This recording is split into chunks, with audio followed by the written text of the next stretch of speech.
I recall when the trailer for Cats came out, people were like, "Well, furries, what do you have to say about this?" And the furries are like, "We don't even like this either. Like, no one likes this." And I think it's pretty great. It's like this monstrosity that was created by Hollywood, and nobody was like, what are you doing? Nobody's like really on board with it, I guess, except for some audiences. I don't know. Conflicted. I suppose that's the main word I would walk away from, or walk away with, or say about this movie. All right, that's all I have to say for now. Bye.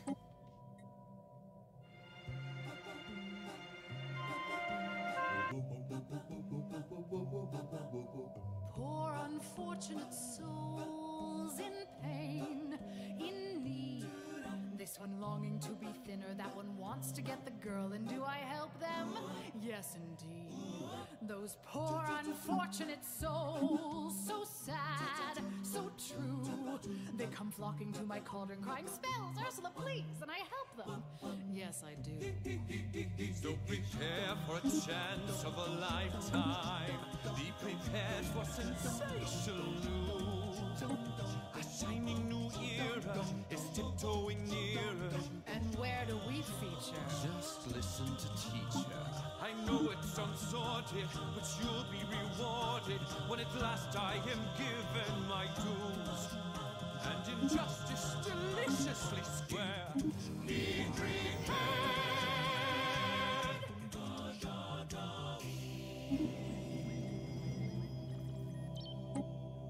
Beata Maria, you know I am a righteous man. Of my virtue I am justly proud. Beata Maria, you know I'm so much purer than the common vulgar, weak, licentious crowd. Then tell me, Maria, why I see her dancing there, why her smoldering eyes still scorch my soul. I feel her, I see her, the sun colored raven hair is blazing in me out of all control. Like It needs to be about 20% cooler. fire, this fire in my skin, this burning desire is turning me to sin. No one's slick as Gaston, no one's quick as Gaston, no one's neck's as incredibly thick as Gaston. For there's no one in town half as manly, perfect, a pure paragon. You can ask any Tom, Dick, or Stanley, and they'll tell ya whose team they prefer to be on. No one's been like Gaston, a kingpin like Gaston. No one's got a swell cleft in his chin like Gaston. As a specimen, yes, I'm intimidating. My, what a guy, that Gaston! Mother knows best. Listen to your mother. It's a scary world out there. Mother knows best. One way or It needs to be about 20% cooler. I swear! Ruffians, thugs, poison ivy, quicksand, cannibals and snakes, the plague. Yes. Also large bugs, men with pointy teeth, and stop, no more. You'll just upset me. Mother's right here. Mother will protect you. Darling, here's what I suggest. Skip the drama, stay with Mama. Mother knows best. Yes. Are you ready? Are you ready? Are you ready? Transformation Central. Transformation Central. Transformation Central. Transformation Central. Transmogrification Central. Can you feel it? You're changing, you're changing, you're changing, alright. I hope you're satisfied. But if you ain't, don't blame me. You can blame my friends on the other side. But you got what you wanted. But you lost what you had. So Ali turns out to be merely Aladdin. just a con. Need I go on? Take it from me. His personality flaws give me adequate cause To send him packing on a one-way trip, so his prospects take a terminal dip. his assets frozen. The venue chosen is the ends of the earth will be. So long, ex-prince.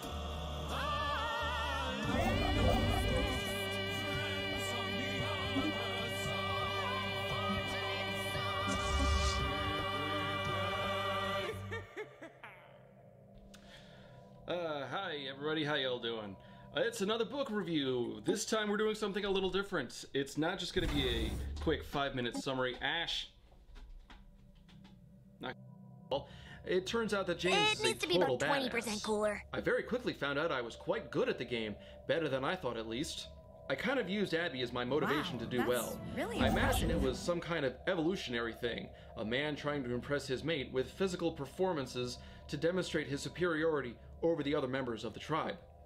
Anyway, the book goes on. Abby and James decide to become a real couple. They hate themselves and they want to hate reading. They might not know what the USSS is. Abby moves in. Some kid unironically uses the term sissy. I got some typos. Got a bunch of typos. Oh, God.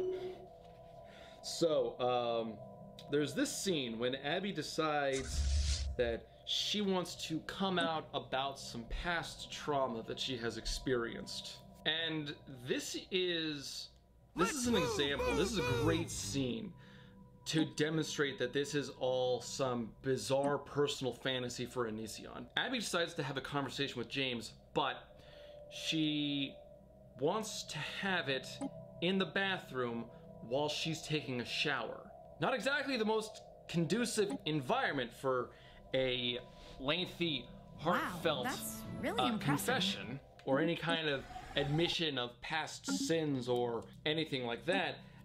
This is an excuse for Abby to dramatically throw her towel off and reveal all the self-inflicted scars that she has over her body. I'm not going to say anything against self-harming. It's terrible. No one should do it. Unfortunately, a lot of people do it because it is the only way needs they to be know to about regain 20% kind of cooler. control in their life. And it sucks. I wish people didn't do it. Unfortunately, a lot of bad things out there. I'm not even gonna make an emo joke about that. It sucks.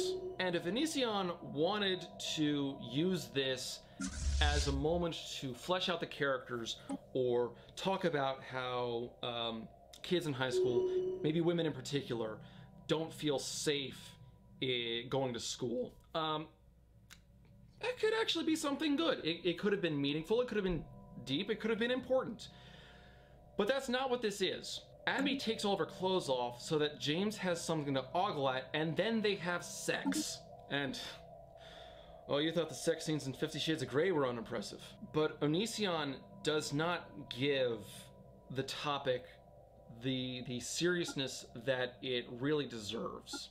And if he doesn't want to write about that, then that's fine. If he just wants to make a quick glance over it because that's not what his story's about, that's fine.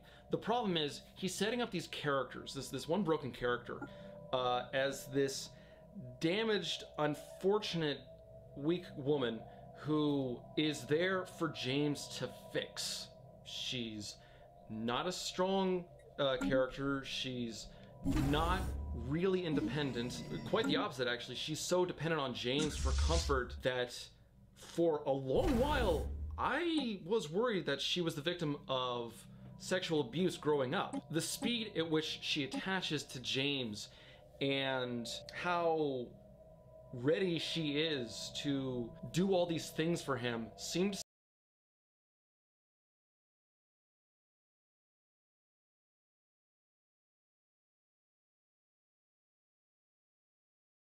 in a woman. And sometimes, yeah, sometimes that happens. Sometimes guys are shitty and they imagine power fantasies like that. Onision does not talk about any of Abby's trauma or past experiences. He doesn't confront the issue, he covers it up. James just kisses Abby's scars and doesn't talk to her like the adult she needs. I believe that James is the kind of character that everyone on r/nice guys see themselves as. They're not there to support the women in their lives. They're there to bravely slay the dragons and demons and knaves bothering poor milady. Apologies to Sorrow TV, he does that voice much better than I can. The whole thing just annoys me because this could have been a really good scene and it's just there for personal spank material. I would also like to point out how creepy it is for a man in his 30s to describe two teenagers having sex, and I'm not sure that either of them is over 18. Then again, given his history with underage girls, I don't think Onision would see a problem with this. Whew, okay, so, enough of that. Moving on, we get more saccharine garbage. These two just love each other so very, very much. Abby writes James a letter saying, okay, I am damaged, but it's not like you think because she got raped. I'm not going to go into another rant about this because I'd be repeating the same points that I did just now, but there's a good bit of advice that I got a while back when in regards to writing, and it was, if you can use anything other than rape, don't use rape. Rape is one of those really sensitive topics that Onision's not prepared to talk about, and it shows because it's just another stepping stone in his romancing Abby via trauma.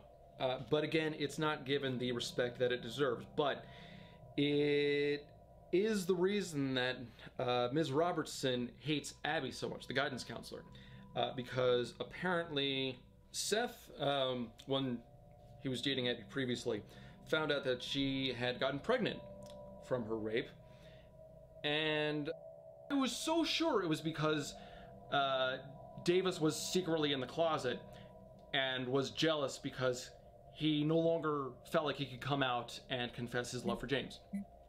No, turns out that's not the case. But this dies, and unlike the school shooting, this actually does have an effect on James because he gets so sad and so angry at himself for just being there. Not because he didn't do enough to save Davis, but because if Davis had never met him, Davis would still be alive. He wouldn't have been in the car at that moment when the guy jumped off the bridge. But no, actually, I wanted to take a moment to go back and talk about some of Davis's lines, and a good many of them are marked by these cringe notes that I have here. If you've seen any of Onision's videos, you understand that he has a very, I'll be nice and call it an unconventional sense of humor. He has such lines, such as when they're walking out of a store. On the way out, Davis wasn't done yet, so he turned to everyone in the store and screamed, "Hi-ho, Silver Lady, Mammy Poppy Sickle!" His antics made no sense, yet still caused me to laugh even harder than I'd had before. "Come on, Davis," I screamed as I headed to the parking lot. "Okie dokie, Captain Derp," he screamed back. Davis's lines are remarkably unfunny. Like, there was the scene when James was gonna go beat up Jason and his cronies, and Davis screamed, "Oh my god, you're going to beat their booties?" Davis does whatever he can to try to cheer James up, and at one point screams, "I love you so much, I wish you were my boyfriend," which, again, was part of the reason why I thought Davis was actually gay. But he has another line on the same page. "So what's up, buddy? How can I turn that frown upside poopy poop poop?" That's not even a joke. Move. It's not even a thought.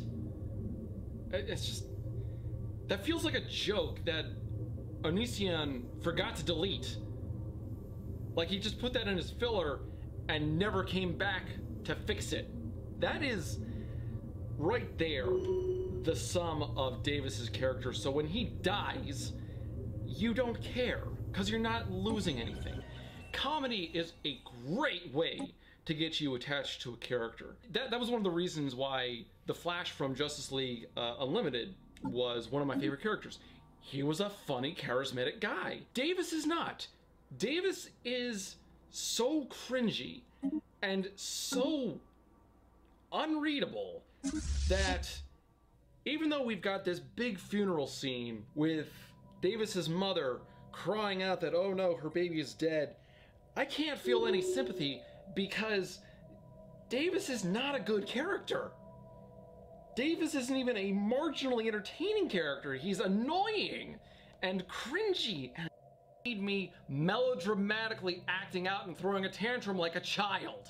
But no, this is just more trauma-reinforced relationship. James realizes his mistake and he comes out to comfort Abby, and then the two of them are happy. And then the school gets set on fire. Ms. Robertson apparently got fired for her little outburst at Abby when the two of them complained. And in response, she set the building on fire. So, yay. School gets let out in what I can only describe as the most generous school administration ever. The students don't need to finish up the semester. They'll just get passing grades and start school next year in the fall because I can't go to the building. It's burned down. Because, you know, that's a great life lesson for the kids. Life is too hard, so here, have an easy A. Remember, if your roommate commits suicide in college, you get free A's for the rest of the semester. True story, when I was in high school, we had so many snow days one year that we actually had to make them up by staying, I think it was 30 minutes late each day in school. Absolutely terrible. I would have loved to have an administration like this that was just so flimsily ignoring the rules. There are standards they are legally required to meet, and I guess these guys just shrug it all off. It's too difficult. Why even bother? James, realizing something, a small smirk crossed his lips. Well, I guess this means I won't be running for president. Oh, that's an ending. Especially considering that James had already confessed he had no interest in running for school president, so I don't think that was a question. This was absolutely mind-bogglingly awful. The characters don't work. The setting is boring and nondescript. The plot is all over the place.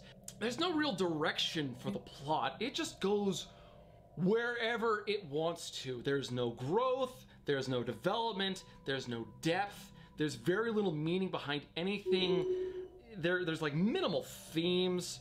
The pacing is atrocious. Scenes drag out or they exist for no reason. The dialogue is cringy as hell.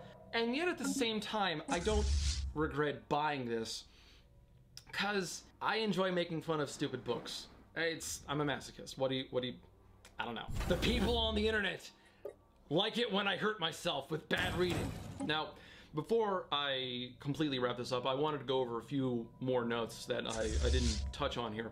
And also go over the characters. Let's starting with James. James Patrick is an idealized version of Onision himself. He pretty much admits that on the very first page. So, right off the bat, Onision comes out and says, "Hi everyone, this is a Gary Stu.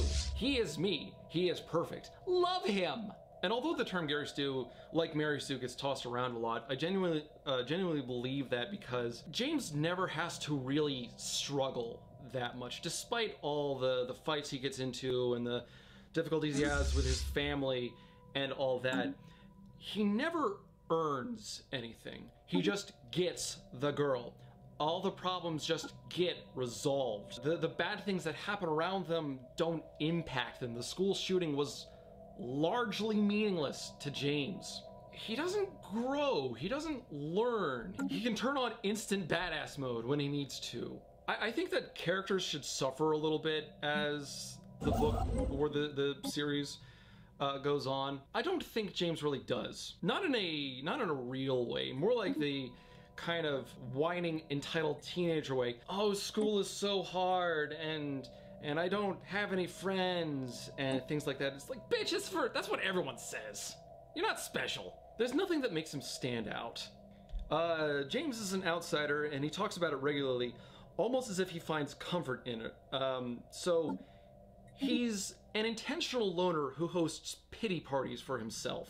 He's not an appealing character. Abby doesn't feel like she existed before the book started. James had a crush on her from the start, and has apparently felt this way for a while. However, Abby never showed any real sign of noticing James until the book started. Ives. Just a note on the astonishingly unprofessional teachers. This book is written to be a serious book. It is supposed to be like kind of a drama.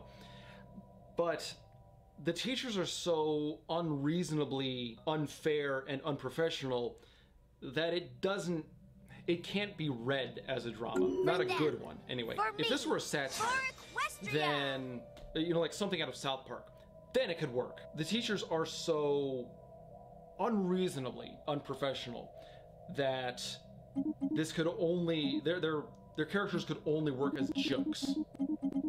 Much like Mr. Garrison, but it's not. You're supposed to take it seriously. An example of the kind of pacing that this book has, there are two paragraphs, when Davis gets hit by the car, there are two paragraphs between when Davis gets interrupted trying to talk to the guy who jumped, and when he gets hit by the car.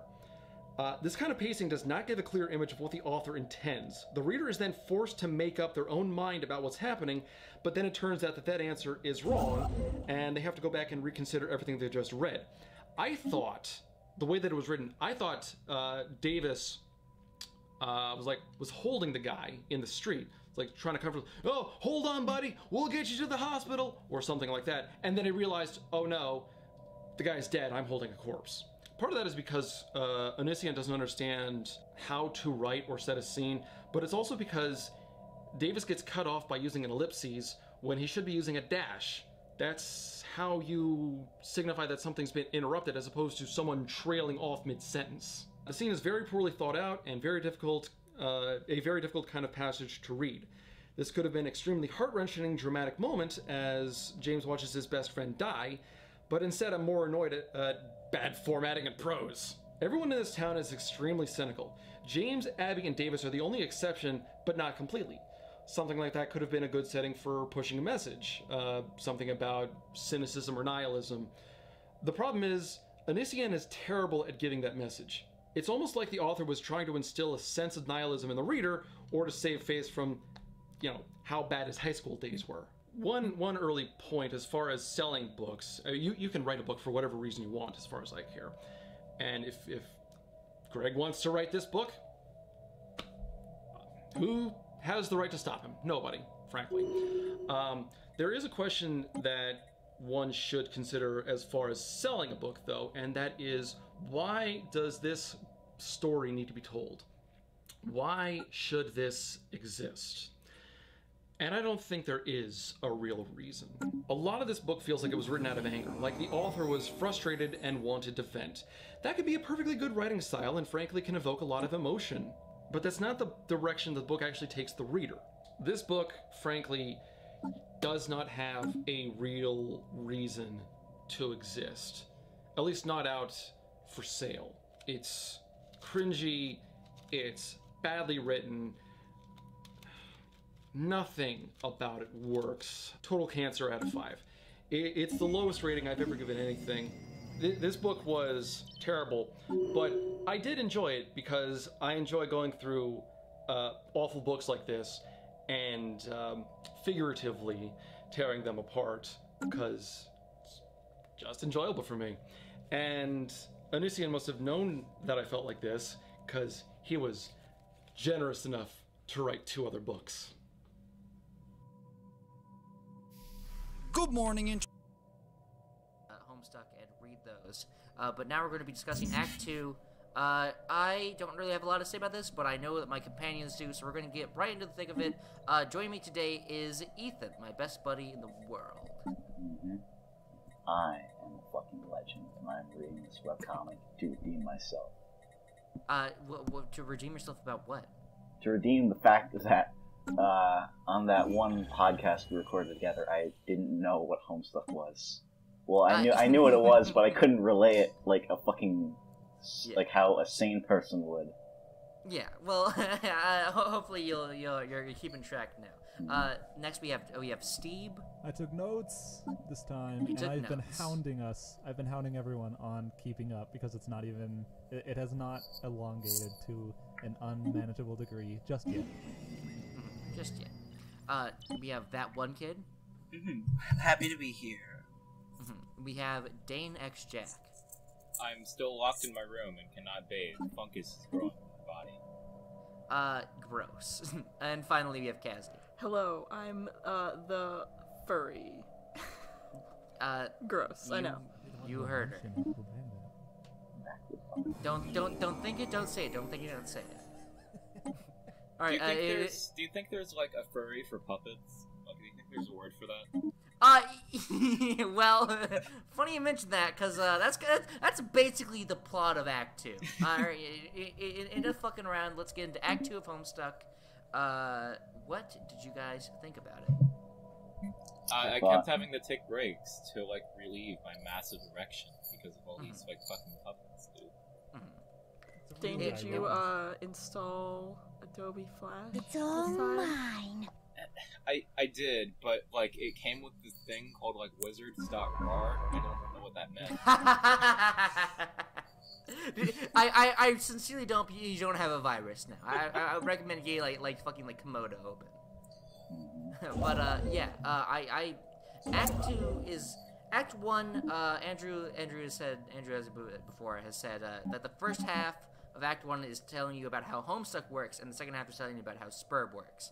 And this act is pretty much all, like, it is about Spurb. You could be forgiven, I feel, if you didn't fully understand what Homestuck was about from Act 1. At least up until Spurb is introduced formally. But now you really get the sense about how this is a story about a video game. And what a video game, bitch! So I think it's integral to discussing Act 2 and pretty much for the rest of Homestuck for us to first discuss Spurb and what we know about so far. We will get far more information later. However, there is a lot to dissect just in this opening act here. So, does anyone have anything to say about Spurb, or should I take the lead again? I guess, everyone's a fucking retard. I really like. I like how it works. Like it has boundaries and such, and like actions that the characters try to do that go with like. I guess I just like the complexity of it, really. Yes. And how everything just complex, fits, sort of. Yeah, and like fluidity of it. Mm-hmm.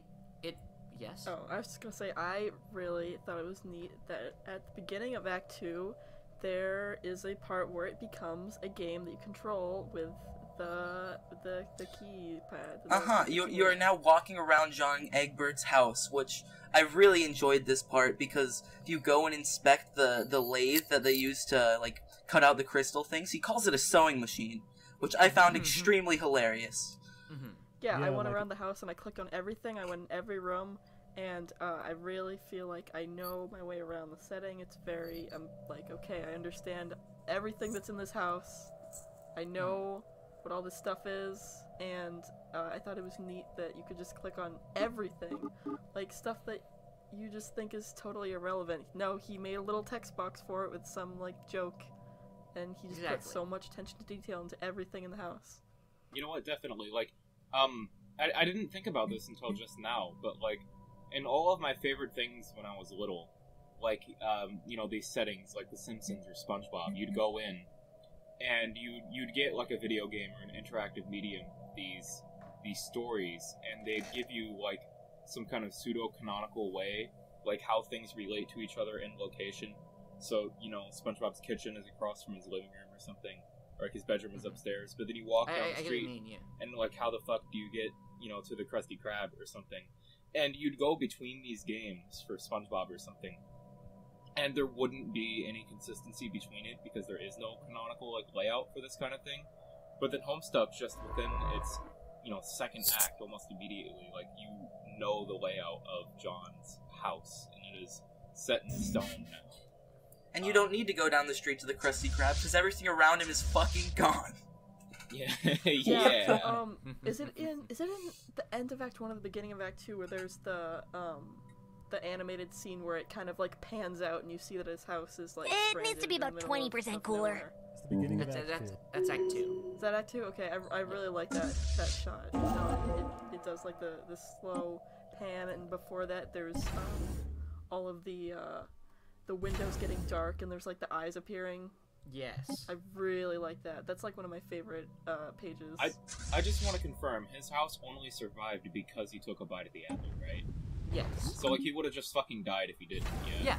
Okay. Yeah. Cool. Yeah. Thousands of people install and play Spurb and just fucking die. Lovely. Yeah. Excellent. Okay. What I like about that Flash segment is that it's completely silent. It's atmospheric, quiet. So there's no words being spoken. There's nothing to read in it. But just before that Flash panel was just a big page of text written by Fanciful Rose, by Game Fox, and this puts all the captcha logs to shame because it is a bit of a work to read through it. But then after it, you get a contrast. You get the complete opposite of reading words. You just get shown what happened. So yeah, and also at the end of that, pacing. Yeah, at the end of that little segment too, there's the atmospheric like little noises, which I really like. Yeah, I always like that kind of atmospheric sounds, and I am very appreciative that it was included.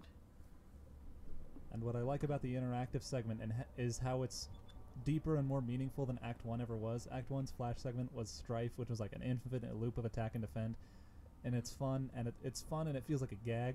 But the first interactive moment in Act 2 is meaningful, and you learn about the layout of the house, you learn about what happened to the house, as contrasted to the beginning where it was a gag. Yes. I mean, Flash has become much more integral to Homestuck's story later on. Yeah, if that was right now. Sorry, if that was the only post you got in the day was that Flash, you would spend all day fishing through it for everything. But because I got to click next immediately, then I just took a sample of it, and then when I feel that I got the gist of it, and I feel that I got enough of it, I moved on. Yeah.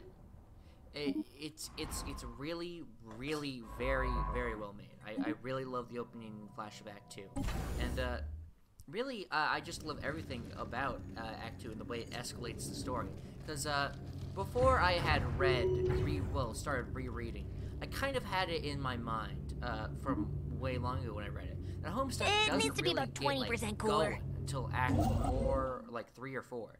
But no, immediately, even in Act 1, you can tell like the sense of scale here and how fucking crazy things are becoming. Obviously, it gets way crazier in Act 4 with all the. We don't got the gray people yet. Where's the gray people? Oh yeah, the gray people. Gray people. Everyone starts reading Homestuck. Where's the gray people? Sorry, Where the gray people at? Hello, Where the race gray people? monkeys. Where the gray people with the candy corn? Oh my god. Fucking white people. Let's get to Act 5. This is it. Oh god. Yeah, but just real quick to go back to Spurb here. Fucking Spurb's complex alchemy is very interesting. Homestuck is almost like remembered a lot for these alchemy binges that the characters will go on. We haven't seen any yet, but Act 3 we'll see. We've seen John make the pogo hammer, and believe me when I say alchemy plays a fucking huge role in Homestuck, at least in the early acts. Then Andrew forgets what it is and goes on to write team drama. But yeah, it's a very interesting game that I would unironically like to play. I would like to play Spurb. You'd need like Scribblenauts levels of like things for that to Yeah, sure. I don't feel I understand the system yet, and I'm just waiting for it to explain enough such that it will call back to it, and I'll go, oh, they used that mechanic again. If but there is everything one problem is I have, introductory right now on Spurb mechanics. if there is one problem with the alchemy system, is that whenever they punch holes into the cards, it doesn't seem like there would be enough combinations of hole punches. It needs to be about 20% suffice cooler. for all the possible things that you can put into the machine. John comments on that later, and he says like there's something like fucking like 60 trillion combinations possible. Oh, okay. Well, never mind then, I guess. Yeah. It's spoken, but But- can't really tell. And like at the same time, they like just overlap the card. Works somehow. I don't know. What do you mean? Yeah, exactly. Well, With yeah, the they just take the capture two system, cards. You just kind of, I and just their kind of like holes sit down overlap and let with the each system other, run. but I don't know if the machine can detect if like one hole is full and the other one isn't full. Well, like obviously it can because it just did that. This is just my interpretation of it, but I feel like the alchemizer can like combine almost anything, but the more holes overlap, the stronger the combination is, the more effective it is. It's not a revelation. I see. So right now I'm treating possibly. the Spurb and Dave's capsule collect system as it does whatever the plot wants it to do, which in a poorer fiction would be the case, but hopefully the system is actually sound, and even if I vehemently refuse to comprehend it. Yeah. From looking at the data logs, not the data log structures, the like data tree structures, I'm sure what they're called. Like he sticks pretty very close to how, and like it almost feels like writing the story in and of itself is a puzzle every time they have to use the fetch bonus, which is I remember that. Who's getting that sound echo? Which, by the way, we might as well get into Dave, because the newest guy who we meet this chapter is Dave Strider, and he is the coolest fucking character ever, and he is also Godhead on Pesterchum, who was talking to Egbert in Act 1. That's so fucking cool. As soon as I noticed that, I was flipping out, man. That's so cool. And his capture log chooses where to put items based on, like, consonants are worth 2 and vowels are worth 1. They add that all up and somehow, like, shoot that into the fucking capture log system, and he has, like, his phone in the 8th slot, so he can, like, text message with it, because that adds up to 8 somehow, too. I really think it's cool. I really enjoyed the idea of taking, like, various nouns in the house and then just renaming them into different things to put them into different spots. Yeah, exactly. That was hilarious. That was perfect. That was a real I mean, if you were stuck with that system, that's what you would do. You would be like, Right. oh, this needs to go here. I'm just gonna call it this instead. Yeah. I'm gonna keep going back to Spur because I can talk about all day about Spur, but I understand that it's kind of But Andrew said in the commentary for Act 1 that he took note of how much grist each thing cost. If Rose were to like take another fucking pick up another toilet, it would cost exactly as much grist as it did last time.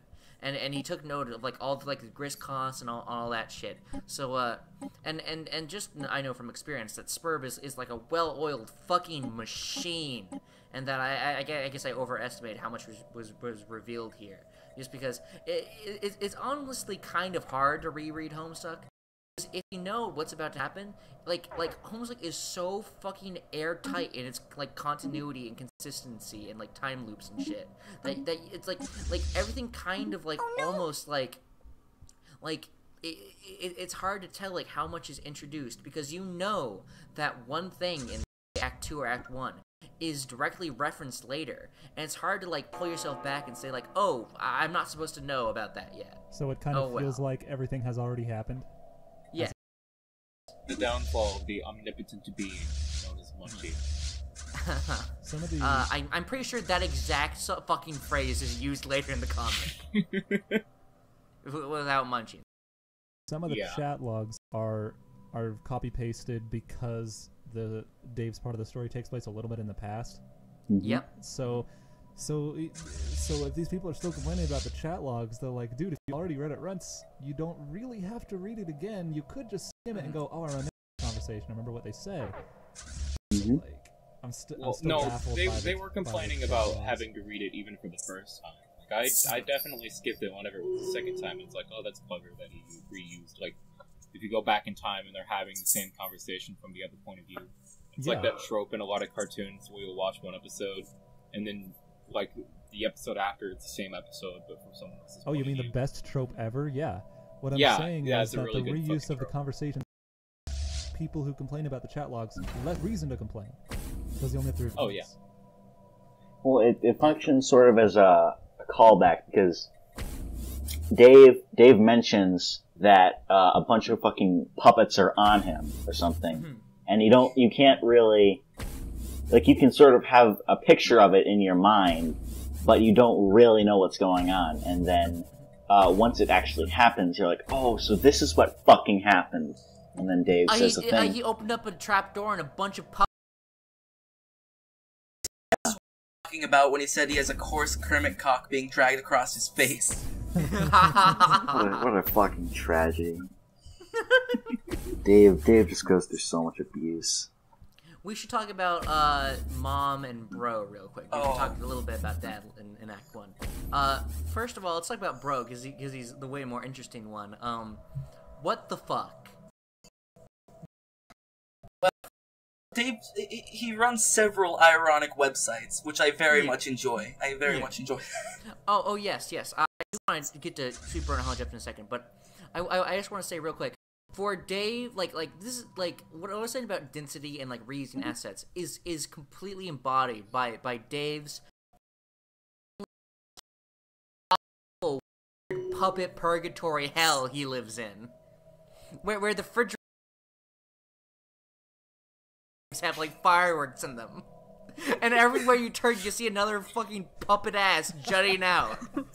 And there's one point where like fucking someone comes up and like places the puppet behind Dave while he's sitting, and I'm pretty sure it had to have been his bro. Yeah, it is. What are you talking about? It's just Cal. Yeah, it's just little Cal. You gotta give that man. You gotta give little Cal.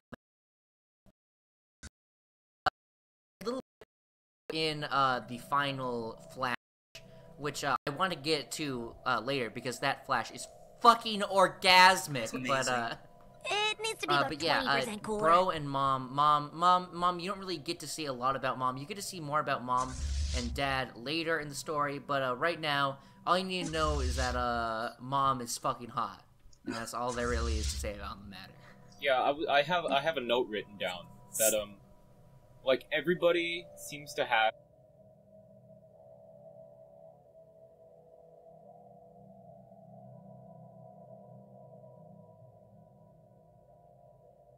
like some kind of superior figure living in their house, and they all also have some kind of like weird affiliation with something. No, well, yeah, that. But like they all have some kind of like affiliation with something. Like his dad is into like Harlequins, and the mom and cakes, and the mom is into wizards. And but it's also said that she doesn't even like all the wizard shit that much. She does it just to spite Rose or something. Are you going to believe Rose's? Yeah, that's from Rose's perspective. Yeah, I don't. But because from John's perspective, his dad is fucking insane and just bakes cakes all day, which I guess is more accurate. But you know what I mean. No, I'm for. Yeah, but we also get a good idea of like. Well, we know her mom's an alcoholic because she's like, oh, the liquor bottles are out in full force. That means mom's around. And then in the boss fight with like her mom, she fucking parries with alcohol. Like that was so. But she gives Rose a beautiful pony. Would you really give a beautiful pony to someone that you're passive aggressive to? I think not. She wants to trample her mom with the pony, though. Yeah. Yeah, and Rose tries to threaten suicide. I think Rose is the villain here. Yeah, she fucking runs and like stabs the fucking power outlet. That was so fun. They're just trying to outdo each other. It's a battle of wits. The effect is like empty suicide threat. It is hilarious. Youth roll. That is the funniest thing. Oh, that is actually a reference to an older gag in Problem Sleuth, the comic that Andrew has did before Homestuck. It's called Problem Sleuth, and the character Problem Sleuth does a sleuth roll often, and now there is a youth roll. Oh, that's amazing. In Homestuck, yes, it's great. I just love how it's animated, and how it's like it looks amazing and stuff. But I think she like bumps into something at the end of it. Yeah, she bumps into some lousy goddamn wizards. That actually brings me perfectly into my point about how literally every page is fucking animated and is beautiful. Act 1 had a lot of gifts, but Act 2 really bumps it up notch. Towards the later half, basically every page is a little animation. And sure, it's just a few frames, but it really, really adds to the comedic timing and just general love that's put into the comic. Because you can see how much time it spent to make all that stuff, and it really pays off. It looks great, and it's all fantastic. Like, even stuff that like really, really did not need to be animated was animated just for the sake of it and making it look nice. Yeah, it's really crazy. It definitely looks a lot. It like the way that it looks is like getting even better. And one of the things I really like is the atmosphere of Rose's house in particular, especially with all the water, because there is the rain, which is just like an atmosphere that I'm always drawn to, that I really like. And also the fact that her entire house is on top of like a river, like a waterfall, kind of. And there's a point where she's like standing in the living room, and she's talking. It says something like that about like the sound of rushing water under the floor, and how people say like, oh, that's like a weird place to live. And all I'm thinking is like, oh my god, that's like the place that I would love to live. That'd be awesome. Yeah, it's great. And then that contrasted with the fucking forest fire behind her house. It's fucking great scenery. I would say I would say that either Rose's Rose's house, or the top of Dave's apartment is the most like one of the most iconic Homestuck settings until you get to the Gray People, or until John stops fucking around up in his house and leaves that little place there. But I don't want to spoil it too much, because yeah, surprisingly, Homestuck is the Homestuck kids are not that Homestuck. John leaves his house quite a bit. Yeah, you can definitely tell that Rose is the most wealthy, also. Oh yes, all the characters. Oh, and there's another part of the house that I really like, which is the like outdoor connection bridge thing that she has to walk across. I really like that too. Yeah, it's great. What does Rose's mom even do? You will definitely see, but she likes the sciences. Rose's mom is quite the character, putting on her ironic housewife routine. Yes. Her quote-unquote ironic housewife routine while she just does genuine housework. There we go. That's it. And and always the passive aggressive one-upping each other. The part where there is like the fridge magnets and the note, and then the fact that the note has like a pillow under it, I just love. It's like drags down to the floor. that part is fucking great. I also love up until you saw Rose run around her house. Rose was seen pretty fucking cold in calculus, at least to me. You could tell she wasn't all serious business, but she definitely felt pretty pretentious, pretty like I don't know what the word is, but you can definitely see like the narrative goes out of its way to see Rose is pretty fucking silly when she gets that W and uses his mustache and just stuff like that, and just little pages like for instance, there's one page where Rose is laughing at John's reference to Sweet Bro and Hell Jeff, which I want to get into a whole thing about in a second, but that could have easily been from John's perspective, just typing to Rose, but to see her laughing at it and like being happy goes a long ways to show that she's also still just a dumb kid, and it's great. It really fires up those neurons. Hey, are you saying that people who like Sweet Bro and Hello Jeff are fucking dumb kids? Because you know what, I'll beat you up, Munchie. No, I won't. I guess I did imply that, but Sweet Bro and Hello Jeff is the best comic ever. I can agree. Was gonna say, I like Sweet Bro and Hello Jeff more than Homestuck. You know what? Wait, does it all look like one page that it links to? All look like that? Yeah. Yes. Oh my God, I have love read it. all of I Sweet love Bro it. and This is Hello my favorite Jeff. thing. It's really funny. You can That's get where the a stairs thing printed comes copy from. of Sweet Bro and Hello Jeff. Yeah, you can. It's a hardcover too. Wait, oh, that's a real fucking thing? Yeah. That's not. Christ. That comic isn't animated, so it's really good. impressive. Yeah, I'd buy that. It's a hardcover, and there's a lot of weird accessories that come with it, and stuff like you can scratch and smell something. Wait, really? Yeah, it's fucking crazy. That is hysterical. I love it. So was like Sweet Bro and Hella Jeff made before Homestuck, or did he like make it to sit in Homestuck? I'm confused about. Okay. Before, right? I'm just a tiny bit confused with the timeline, but I'm fairly certain it went like this. It needs to be about 20% cooler. The Penny Arcade forum. I know the origin story of Sweeper Helen, so I don't know where it falls on the timeline. But Andrew Hensey was perusing the Penny Arcade forums, and some guy was like, you know, I really like this comic. I really like Control Alt Delete and stuff. So I made my own comic featuring me and my bro. Here we are, and they made it was just kind of like awful mundane, like not that poorly drawn, just kind of just a little bit amateur and not very well done video game comics. He like Control Alt Delete and Penny Arcade and stuff. And so Andrew comes in, and like the asshole he is, completely mocks this guy, and like sort of takes the basic idea of his character designs and change them a little bit, and make this unbelievably shitty JPEG artifact ridden like parody of this guy's work, and then goes on to make more shit after like the guy's like responding like. Oh man, you're a fucking asshole. Then Andrew just like makes some more comments just to spite him.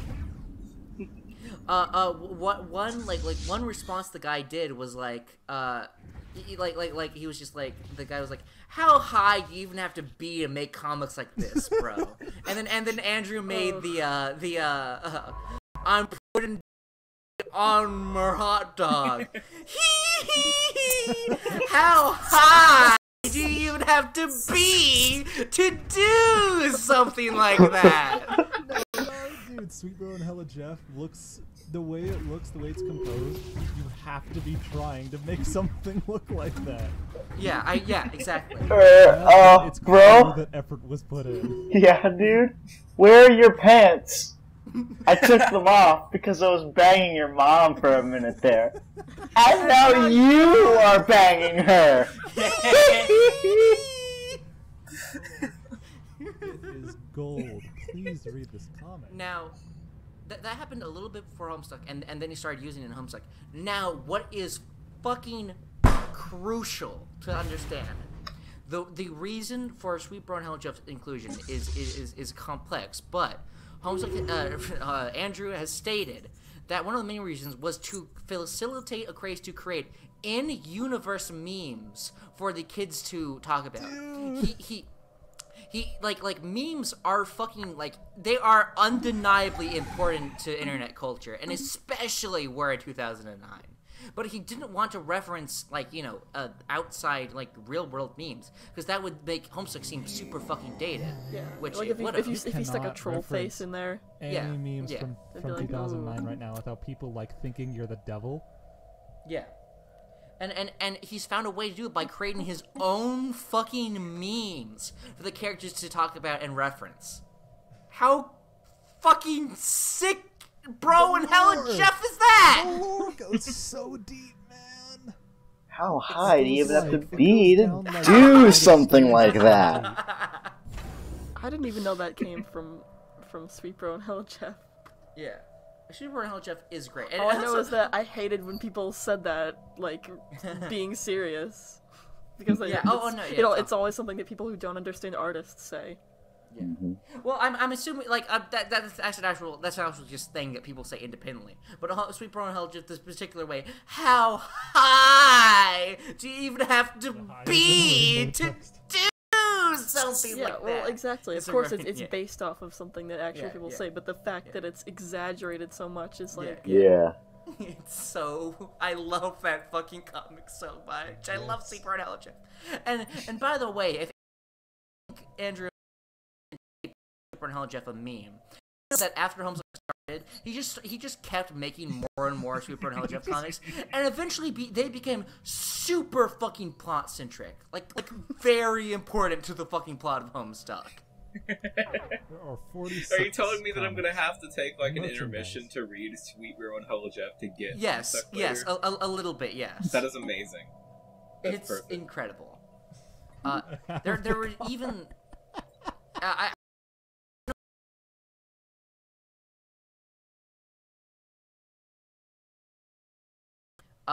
was, how do I fucking, okay, In Squeakquel and Hell You're Jeff, gonna there's a spoil it no matter comic what you say. featuring a vampire. And the bottom right it says "coming soon" or something like that. And then and the next Homestuck update, a character's a vampire now.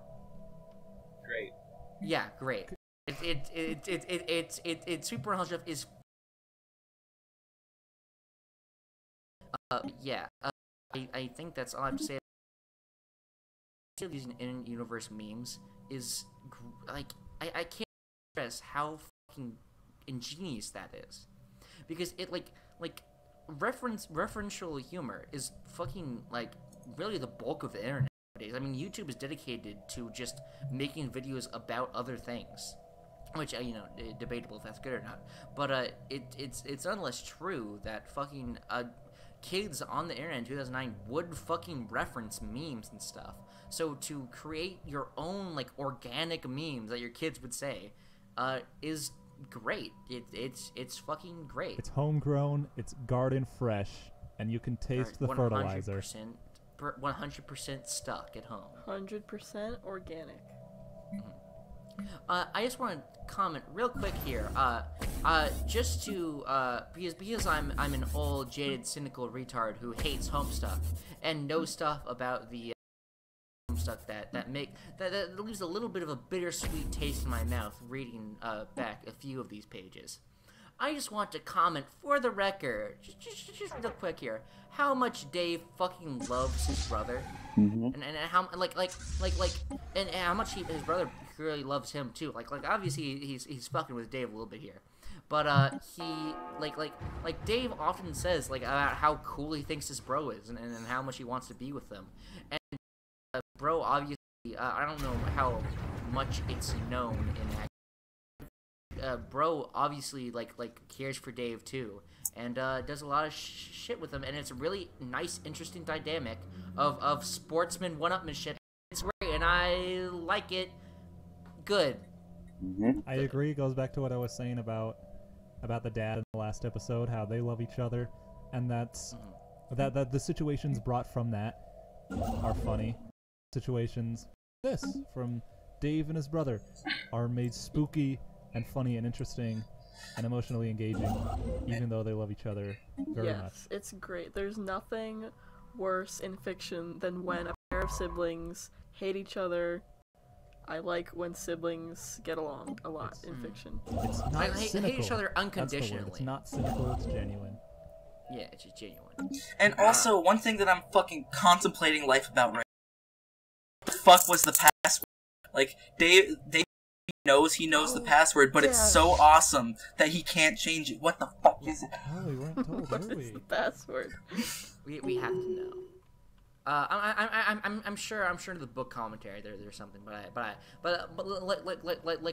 like a true brat, I haven't read, I haven't memorized the fucking commentary for book 2 like I have at book 1 of Homestuck. But whatever, fuck, moving on. Actually, didn't know that there was even commentary for these things. Would it be spoiler free to actually like read the commentaries after I read the act, or would I have to wait until I finish? No, there's a lot of references to it comes later.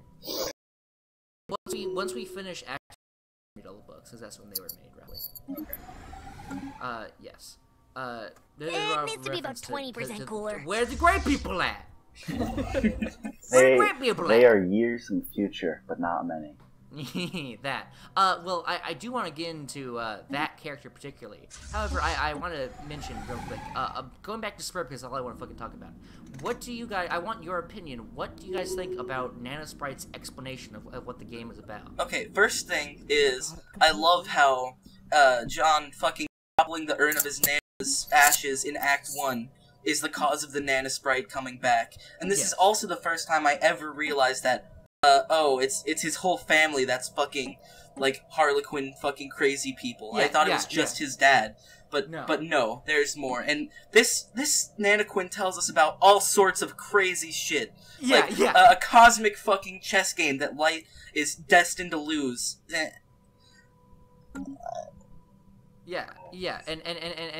how fucking it paradoxically always existed, and then yet has never existed, just thanks to you, me. That's the best fucking joke in the entire. And she also tells us now that the goal with Spurb is we gotta build up. Gotta build up to that first gate.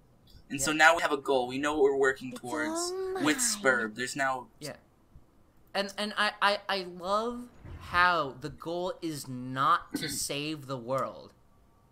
We don't know